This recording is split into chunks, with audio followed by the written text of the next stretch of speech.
Welcome to the Sunday's garden video, and welcome back to my garden, because I have realised that the past two videos, it's been a week or two since we've actually been in the garden, and because last week was Chelsea and then I did chit chats with Karen, so lots has actually erupted in the garden. Now the first thing I'm going to do is I remembered that I have footage of bluebells. Now by the time this video goes up, the bluebells will probably be finished flowering, but I went to, I think it's called Kilinthomas Woods, one of the days. Actually, when I went out to the fabric shop, I pit stopped afterwards there because I knew they had bluebells, and I was slightly late to the bluebells because they were kind of on the turn, but I did get to see some. So I'm going to share that footage with you and make a note for next year, if you are in Ireland, or for any of my Irish viewers, to go there the start of May, because I think they have a festival. I think they have some sort of bluebell festival or something to mark the start of the bluebell season. Also, I'm trying to, when this video goes up, Bloom, I'm going to go to Bloom on the Thursday, but I will have that footage in next week's video. So it will be, you can pop on over to like my Instagram, I'll share some stuff about Bloom, which is like the Irish Chelsea flower show. We give a good run to them money, for them money, a run for them money. So yeah, I'm trying to think, lots of fun, all the flower shows are happening, it's all kicking off.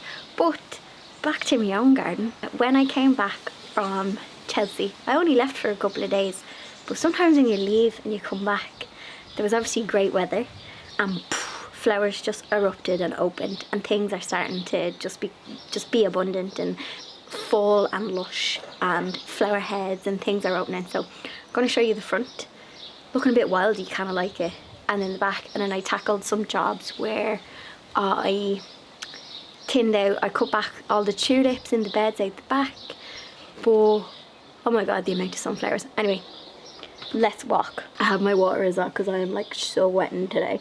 So on the way to Kilinthomas Wood, I drove from Newbridge because I was at the fabric shop, and I drove through the Curragh, and there was just sheep on the side of the road. So you know, I pulled in where it was safe to do so, because I seen there was lots of lambs and I wanted to get some cute pictures of them for you. So yeah, this was on the way, and it was the road from Newbridge to Kilinthomas, so Google Maps brought me this way. So story time. I found this woodland from a photograph that is in a local cafe. So there is a photographer has like pictures in this cafe for sale, and when I'm just waiting for my coffee to take away, I would be just staring at the pictures, and one of those pictures was this beautiful photo. I think it's either sunrise or sunset, and there is loads of bluebells, and there was just a name on the side of it. I had like the photographer's name, and then it said Kilinthomas Wood, so I said the location, and anytime I seen it, I was like, oh, I must go out to this place to have a look at the bluebells. Side by side and through. No limit to. This is possibly the quietest woodland I have ever been in. This is a hidden gem. So the bluebells, oh, you can see some behind me there. They're just slightly on the turn. I reckon if I had a cane a week or 2 weeks ago, I would have got them full bloom. So you can see some of the bluebells. They're just starting to lose their flowers. You can just see the carpet there, but they still look really good. I think I'll make a note next year to come earlier. So I think April, end of April, start of May, maybe the May bank holiday would be like the perfect time to come here. So I'm just going to finish my stroll. There was literally 5 cars in the car park. So I think I've only crossed one person on my walk, and the great thing about this wood is you can't hear any cars in the background. The other woodland back home where I walk is near the motorway, I think. So even though it's lovely and it's nature, you can always hear the motorway in the background. There's this. It's just trees, loads of birds. I saw on the sign coming in that there's foxes. I don't think I'll see one because it's during the day, but I would like to see one. Oh, also I saw sheep on the way. Got you some sheep and lamb footage. Okay, back to me walk. When we wake, hear the birds and see the sun. Side by side our fears are done. Oh, the good times just begun. Oh, we know what we have, let's hold on tight. Found what we're looking for in life. Call us crazy, but things are finally right. With you and I, the future is bright.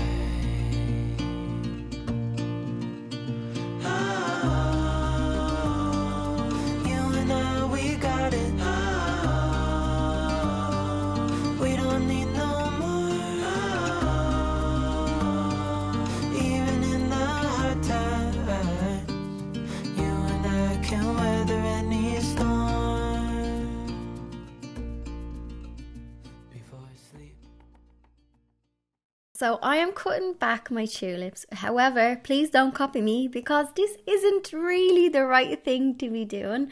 Ideally, you'll see that my tulips are starting to go yellow.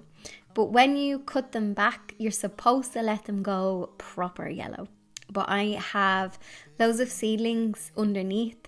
I also want to weed this box and I just want to do it. Basically, it's looking a bit messy. So I'm just cutting them back to the base and I'm leaving the bulb in the soil. You can pull up the bulb, you can store them for next year.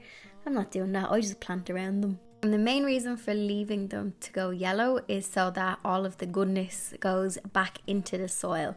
I don't know the magic of it. I'm sure there's some biological reason for it, but I just know that by leaving the spring bulbs, so daffodils, tulips, by leaving them to go yellow, you're going to have a stronger plant for next year.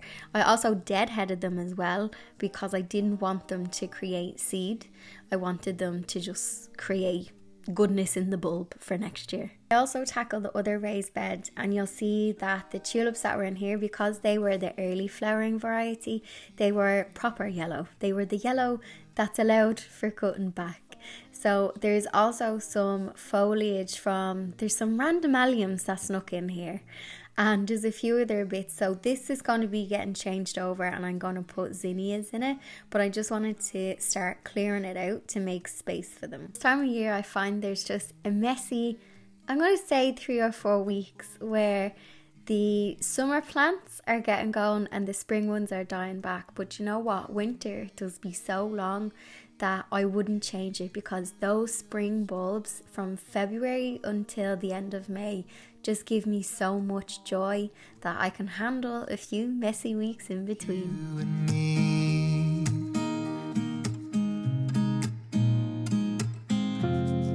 darling, you've got to keep holding on through the night, 'cause I promise you this: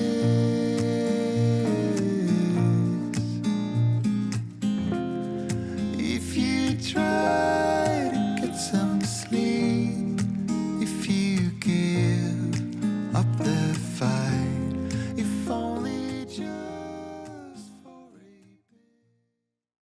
bit. So welcome to the front border, and this is kind of going into the shady spot, but the star of the show, and it has been for the past I'd say 3 weeks now, is this orange geum. I bought this last year and then I do have one here. So these are from my neighbour's ones. So I have ones, I bought one and then I have about 3 or 4 kind of divisions dotted in. I planted out the teasels and there's like lots of new growth on them. This geranium has loads of buds on it and it is getting ready to erupt. I love this one. This has that lovely vibrant kind of purple flower. I don't know what the variety of this one is because I got it from my neighbour's garden a couple of years ago as a division. And actually I've noticed since mulching my soil the past kind of like 2 years, these geraniums are coming back better. So we like to see it. I popped in some cosmos around here and actually one of them has opened. I love this colour. I can't remember the variety, but I know if you go back on my earlier spring videos when I was sowing seeds, I did share the packet. I think something, no, I'll be butchering it if I try and remember. So then in here in the shady spot, I just have the bleeding hearts. This one adores shade. I remember when I bought it, it was like, I love shade, so it's doing really well. It's actually doing better than it did last year. This is another bleeding heart, but It's given me lots of foliage and not as many flowers, but I did only plant it as a bulb back in February time, so maybe next year it'll do better. This thing behind it, I can't remember the name, but it grows up, it grows up really tall around about August time.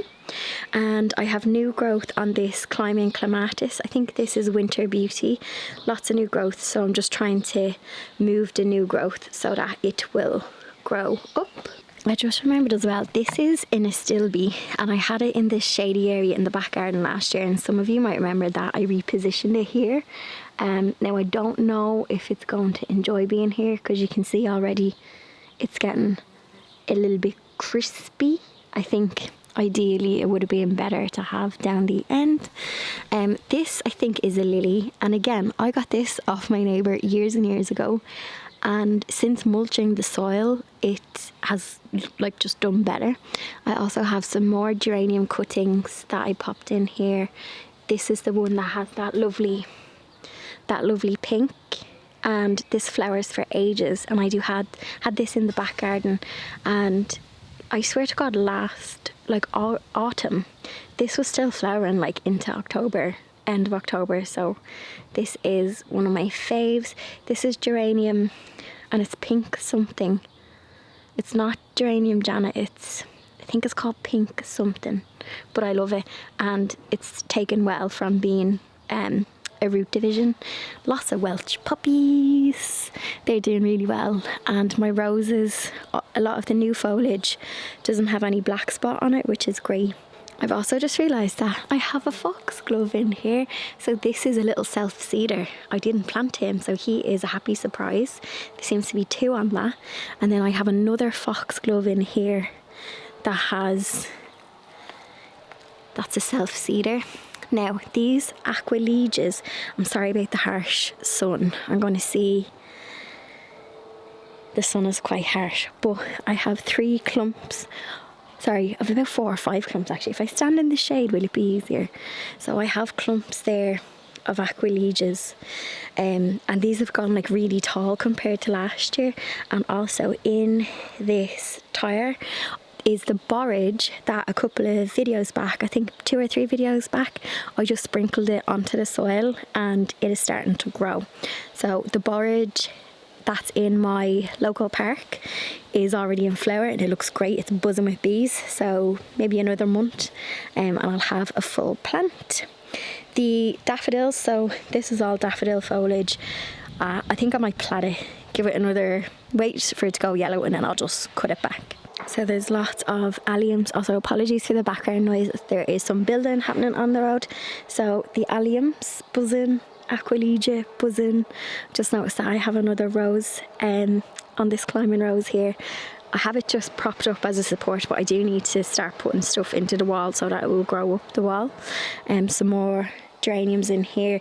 This is getting a bit dry, so we haven't had any rain, so I'm gonna have to come out and water the front because I can see some of the plants are like, girl, I need a drink. So here's another pink. This is geranium Janet here. So yeah, I just need to tidy up the daffodils and then just let the other summer plants kind of grow. These Shasta daisies already have buds on them, but I thought these were like a autumn plant, but hey, we'll let them do their thing. So yeah, I'm noticing that this section is getting a lot of sun and it's getting kind of drier quicker, so tonight I'm going to water that. Also, this rose is doing much better compared to last year, so yeah, the new growth doesn't have kind of any black spot on it, and actually there's not too many green fly or aphids just yet, which is good. So yeah, just some of the lower leaves have the black spot and I've just been cutting them off as I'm kind of going around. Also, I got some sleepers, but as always, they're shorter than I expected. I do not know when I'm going to get the time to extend this, but it's on my definite to-do list. So I was saying that this old one, this is literally, I was showing it to Karen the other day, it's not cemented in, but it may as well be cemented in. So I think what I might do is, Karen had a really good idea and she was like, why don't you just play with the heights? So you could do another sleeper like going across like you want, but why don't you just go 2 up down here and then play with staggered heights? Yeah, or like just do 2 high here. And she's like, you could section it as well, like she was saying, you could extend this out and then that could be a little herb section on one level, and then go 2 sleepers up and then do your wildflower mix or whatever I kind of want to put in. So I have some sleepers, they're here. So that is kind of the plan. And then this is the patch of grass that I would love to turn into like raised beds, mini allotment, nice and full, enclose it in, move, like I want to put something here to hide my wheelie bins to get them out of the back, and a water butt, and then this could be enclosed. I could put it in a storage thing, paint it black to take your eye away from it, and then just have loads of, you know, flowers and raised beds around it.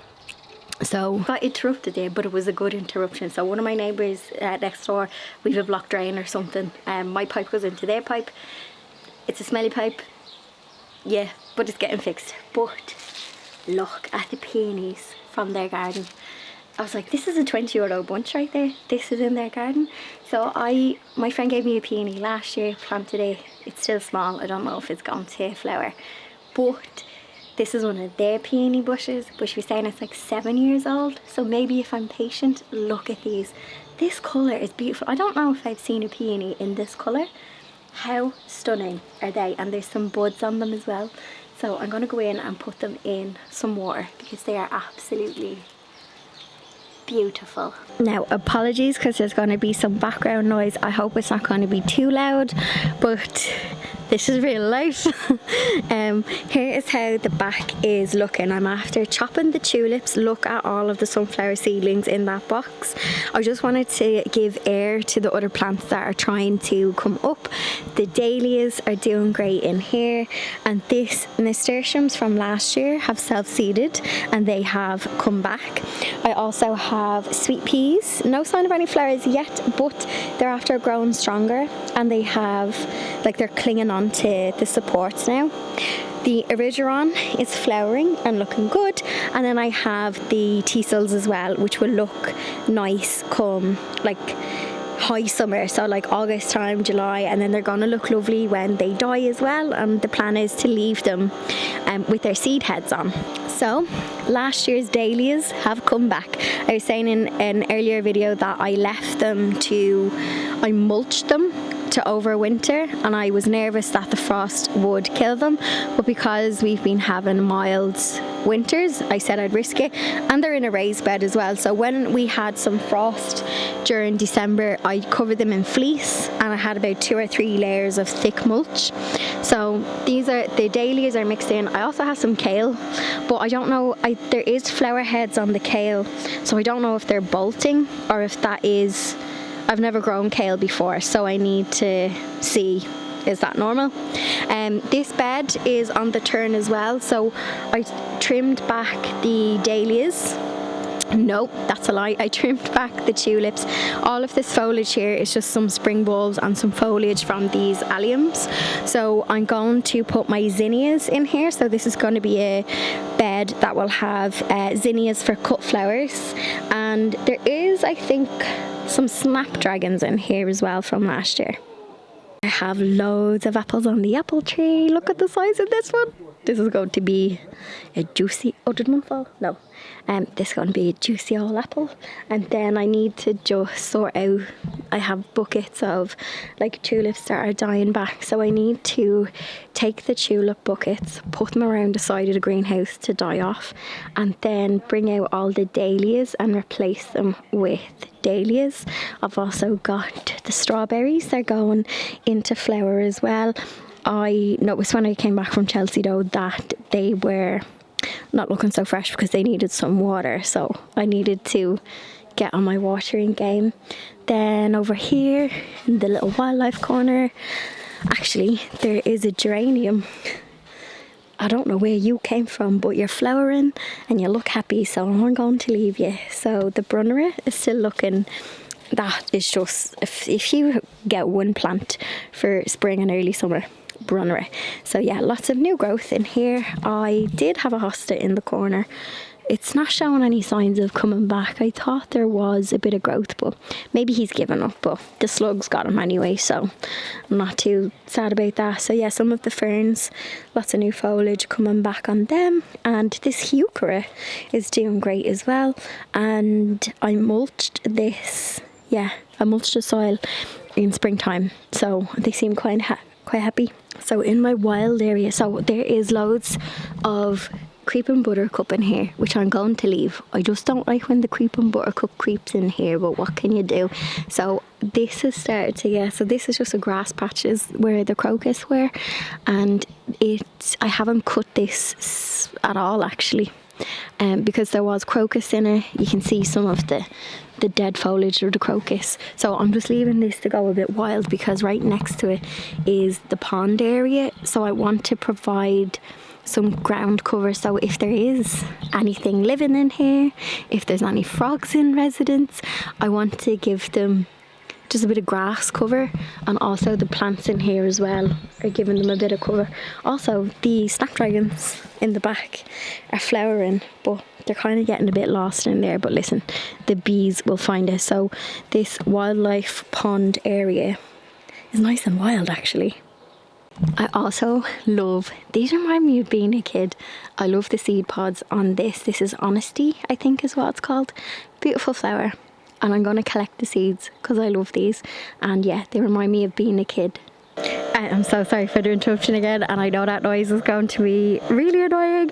So I'm going to just show you some footage of this and kind of edit there. But yeah, I have some alliums popping up here. I keep having to top up the bird baths like every day now because there hasn't been like much water at all, and I just have to tip them out, clean them, because the birds literally get in, they wreck them, and then I have to clean them and top it up. It's like a daily chore now, but I don't mind because the birds, they need it. Also, you know, the clothes horse is out because it is great washing or great drying weather out there.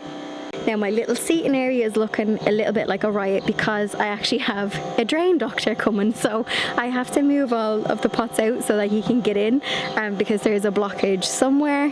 So I actually have to edit my vlog there, this week's garden video, because there is a drain doctor coming, home ownership. Turns out the blockage is from my side. The joys of home ownership. You have to tend to the clogged pipes. I think it's something to do with the old washing machine, I don't know. It absolutely stinks. So I'm calling a professional. I am not going to, I think my block drain is gone past the point of bicarbonate and soda. I think it needs a proper shoomp. But anyway, I hope you enjoyed this week's cottage garden video. Like I said, I will probably have been to Bloom by the time this video goes up, but if you do go to Bloom Bank Holiday Monday, hope you have an absolute ball, hope you have a great time, and I will see you in the next video. I'm off to unclog the pipes. No filth intended, but it is a filthy job. Yeah, pay the man. What a job actually. If you are someone who is a drain doctor, fair play to you, because the smell. Anyway, see you later. There will be new ways. This is not